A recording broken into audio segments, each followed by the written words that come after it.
जय हिंद दोस्तों। स्वागत है आपका आपके इस YouTube चैनल स्टेट लेवल पर। दोस्तों आज 28 फरवरी 2025 यानी फरवरी माह का अंतिम दिन।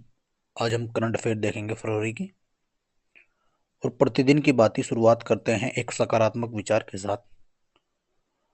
दोस्तों, हौसले की तरकस में कोशिश का वो तीर जिंदा रखो।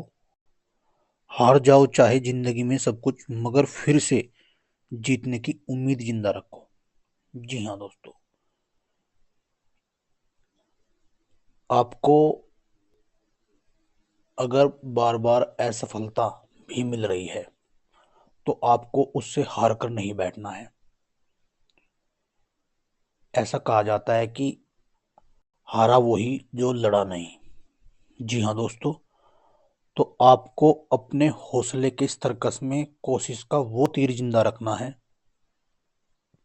अगर जिंदगी में सब कुछ भी हार जाओ, मगर फिर भी जीतने का एक जुनून आपके मन में हमेशा जीवित रहना चाहिए। तो दोस्तों, इस सकारात्मक विचार से हमें यही सीखने को मिलता है कि हमेशा कोशिश करनी चाहिए और बार बार की असफलताओं से सीखना चाहिए कि हम कहाँ गलती कर रहे हैं, और उसी को ध्यान में रखकर आगे बढ़ना चाहिए। एक दिन निश्चित हम सफलता प्राप्त कर लेंगे। जब थॉमस एल्वा एडिसन ने बल्ब बनाया था दोस्तों, तो उन्होंने भी पता नहीं कितने प्रयास उनके असफल गए थे, लेकिन अंततः उन्होंने उस बल्ब का निर्माण किया और आज उन्हें पूरी दुनिया जानती है। तो ठीक इसी तरीके से आपको बार बार की असफलताओं से हार नहीं जाना है, बल्कि लड़ते रहना है, और एक न एक दिन आप अपने उस मुकाम पर, अपने उस लक्ष्य पर अवश्य पहुंचोगे। चलिए दोस्तों, आज की करंट अफेयर शुरुआत करते हैं और पहला प्रश्न देखते हैं दोस्तों।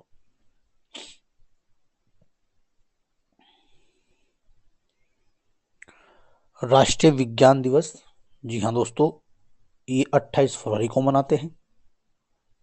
आपको पता होना चाहिए इसी दिन दुर्लभ रोग दिवस भी मनाते हैं और 28 फरवरी को राष्ट्रीय विज्ञान दिवस मनाते हैं।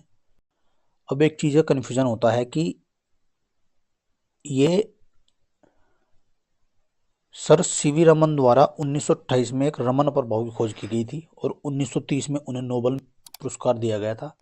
ये उस उपलक्ष्य में मनाया जाता है, ना कि इनके जन्म दिवस पर। कई बार कन्फ्यूजन होता है कि सर वी रमन के जन्म दिवस पर इसे मनाते नहीं, जब उनको नोबेल पुरस्कार दिया गया था तब ये मनाया जाता है। चलिए क्वेश्चन नंबर 2 देखते हैं। रतन टाटा एंडोमेंट फाउंडेशन का अध्यक्ष नियुक्त किया गया एन चंद्रशेखरन को। ये बात आपको याद रखनी है। रतन टाटा एंडोमेंट फाउंडेशन का अध्यक्ष एन चंद्रशेखरन को नियुक्त किया गया है। क्वेश्चन नंबर 3 देखते हैं, मोस्ट इंपोर्टेंट हो जाता है। पंजाब सरकार ने सभी स्कूलों में कक्षा 10 के लिए पंजाबी को मुख्य विषय के रूप में अनिवार्य कर दिया है। जी हाँ, उन्होंने कक्षा 10 के लिए जितने पंजाबी जो भाषा है वहाँ पर, उसको मुख्य भाषा के रूप में अनिवार्य कर दिया है। ऐसा वहाँ के बोर्ड, जो वहाँ का शिक्षा चयन बोर्ड है दोस्तों, उन्होंने ऐसी घोषणा की है।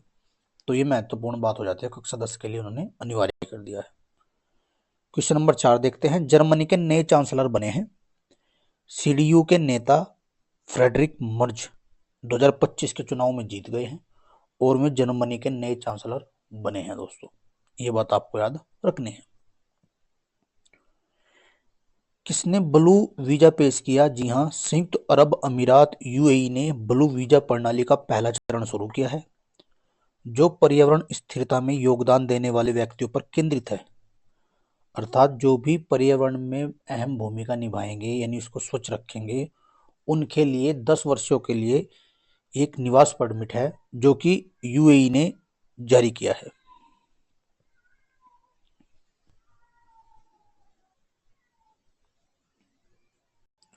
क्वेश्चन नंबर 6 देखते हैं। तेलुगु भाषा को भी अनिवार्य भाषा। जी हाँ, तेलंगाना सरकार ने 2025-26 शैक्षणिक वर्ष में सभी सीबीएसई, आईसीएसई, आईबी और अन्य बोर्ड से संबंधित स्कूलों में कक्षा 9 के छात्रों के लिए तेलुगु भाषा को अनिवार्य कर दिया है। अभी मैंने पंजाब बताया, और ठीक इसी क्रम में तेलुगु भाषा भी अनिवार्य कर दिया कक्षा 9 के लिए, जबकि पंजाबी कक्षा 10 के लिए की है तेलंगाना में। ये बात आपको याद रखनी है। क्वेश्चन नंबर 7 देखते हैं। भारत ने भेजी होंडुरस को मानवीय सहायता। जी हाँ, भारत ने होंडुरस को 26 टन मानवीय सहायता भेजी है, क्योंकि होंडुरस इस वक्त उष्णकटिबंधीय तूफान से जूझ रहा है। वहां पर भारी आपदा आकर वहां पर काफी नुकसान हुआ है।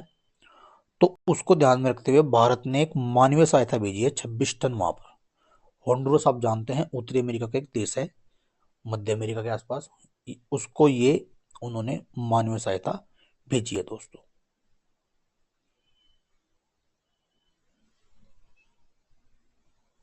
चलिए क्वेश्चन नंबर 8 देखते हैं।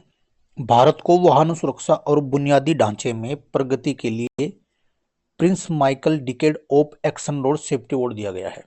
जी हाँ दोस्तों, मोरक्को में प्रतियोगिता आयोजित हुई और मोरक्को में भारत को ये पुरस्कार दिया गया है, यानी Prince Michael decade of action road safety award. हालांकि ये अवार्ड भारत ने मोरक्को के साथ भी साझा किया है। ये भी क्वेश्चन आपसे पूछा जा सकता है, क्योंकि मोरक्को से गहरे संबंध बनाने के लिए उन्होंने वहां मोरक्को के साथ ये पुरस्कार का साझा किया है। चलिए क्वेश्चन नंबर 9 देखते हैं। नमिता गोखले ने अपनी 25वीं पुस्तक life on Mars collected stories का विमोचन किया है। 15 कहानियों का ये संग्रह है। तो हाल ही में उन्होंने इसका विमोचन किया और 2021 में इन्हें साहित्य अकादमी पुरस्कार से भी सम्मानित किया गया है, नमिता गोखले जी को। ये भी बात आपको याद रखनी है। चलिए अब क्वेश्चन नंबर 10 देखते हैं। प्रसिद्ध गुजराती कवि अनिल जोशी का निधन। मोदी जी ने उनके निधन पर गहरा शोक व्यक्त किया है। 1990 में इनको साहित्य अकादमी पुरस्कार भी दिया गया दोस्तों। तो दोस्तों ये हमारे लिए महत्वपूर्ण बात हो जाती है, क्योंकि ये एक जाने माने गुजराती कवि है। तो हाल ही में इनका निधन हो गया है। चलिए आगे बढ़ते हैं और देखते हैं। अब 2 प्रश्न मैं आपसे प्रतिदिन पूछता हूँ। पहले आपसे मैं पूछ लूँ, उसके बाद मैं रिवीजन कराऊंगा। तो आपको बताना है, पहला प्रश्न आपको कमेंट करके।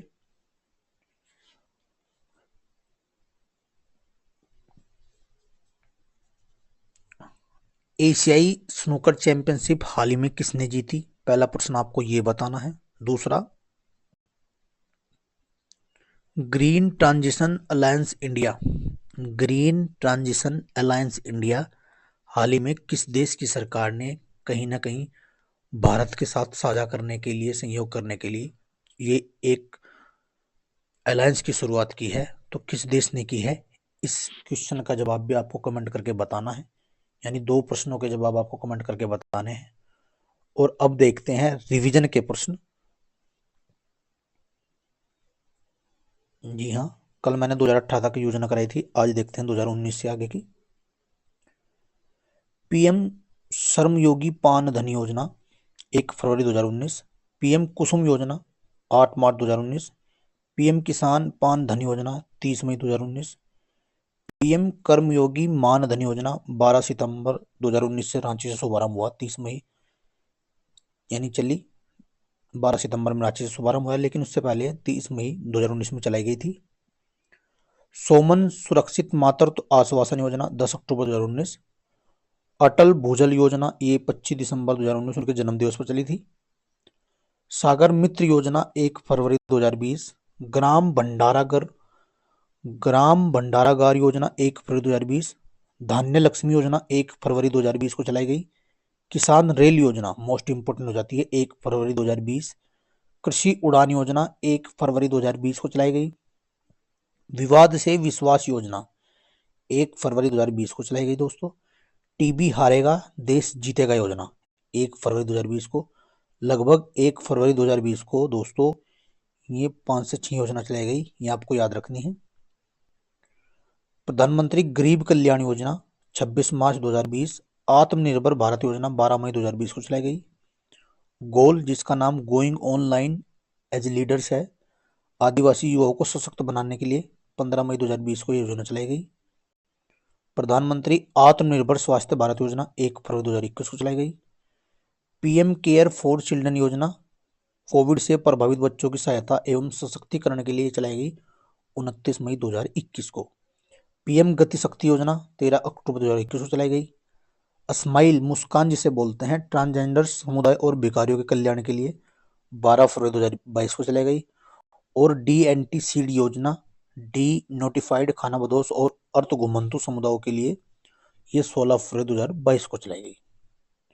तो दोस्तों इन 2022 तक की योजनाएं मैंने ली। अब 23 और 2024 की योजनाएं हम कल देखेंगे और ऐसे ही प्रतिदिन हम रिवीजन करते हैं। आपके एग्जाम में पूछ लेगा कि पीएम गति शक्ति योजना कब चलाई गई, तो सीधा साल दे देगा, पूछ लेगा। तो दोस्तों ऐसे ऐसे प्रश्न भी आपके एग्जाम में आते हैं। रेलवे में अक्सर सेंटर की 1 से 2 योजना जरूर पूछेगा। तो दोस्तों आज की इस वीडियो में सिर्फ इतना ही। ऐसे ही पढ़ते रहिए, मुस्कुराते रहिए, आगे बढ़ते रहिए और लगे रहिए अपने कार्य के प्रति। जय हिंद, जय भारत।